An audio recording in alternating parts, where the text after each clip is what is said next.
नमस्कार दोस्तों, स्वागत है आपका हमारे चैनल पर। आइए जानते हैं उत्तर प्रदेश की ताज़ा और बड़ी खबरें विस्तार से, पूरे 20 मिनट में, आसान भाषा में। सबसे पहले बात करते हैं प्रदेश की आवास और निर्माण नीति की। मुख्यमंत्री योगी आदित्यनाथ की सरकार ने छोटे मकान और दुकानों के नक्शे को आसान बनाने का बड़ा फैसला लिया है।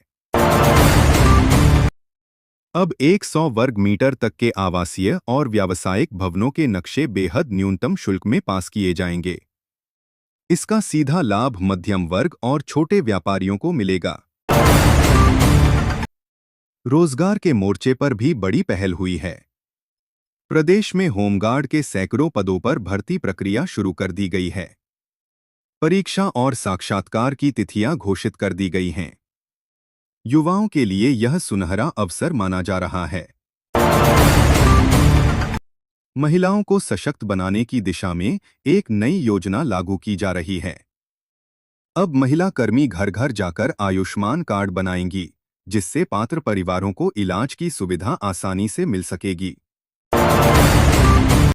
कृषि क्षेत्र में भी बड़ी राहत की खबर है।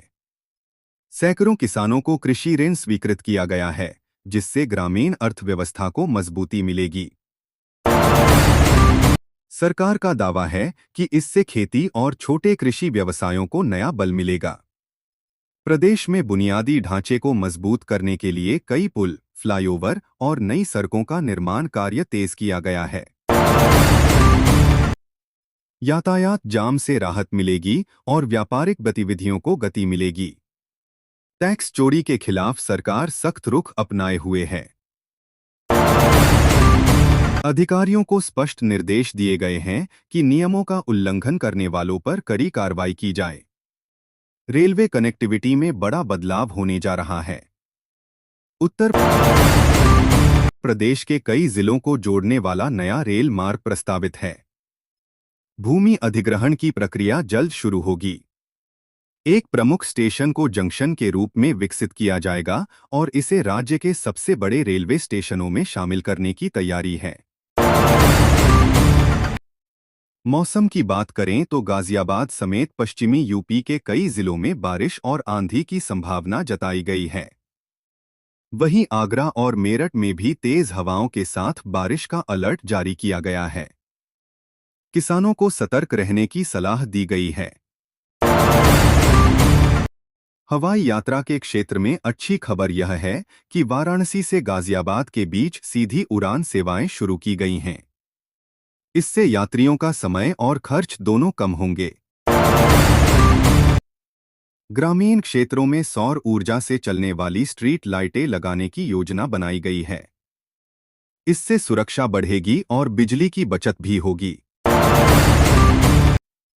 शिक्षा के क्षेत्र में प्रतियोगी परीक्षाओं की तैयारी के लिए 8 शहरों में निःशुल्क कोचिंग संस्थान खोलने की घोषणा की गई है। आर्थिक रूप से कमजोर वर्ग के विद्यार्थियों को इसका लाभ मिलेगा। परिवहन व्यवस्था को बेहतर बनाने के लिए 16 कोच वाली वंदे भारत एक्सप्रेस की नई सेवा शुरू की गई है, जिससे लखनऊ, अयोध्या और गोरखपुर के बीच यात्रा आसान हो गई है। सिंचाई परियोजनाओं को लेकर सरकार का दावा है कि पिछले वर्षों में दर्जनों योजनाएं पूरी की गई हैं, जिससे लाखों किसानों को फायदा पहुंचा है। ईंट भट्ठा उद्योग के लिए नई नियमावली लाने की तैयारी है, ताकि पर्यावरण संरक्षण और रोजगार दोनों को संतुलित किया जा सके।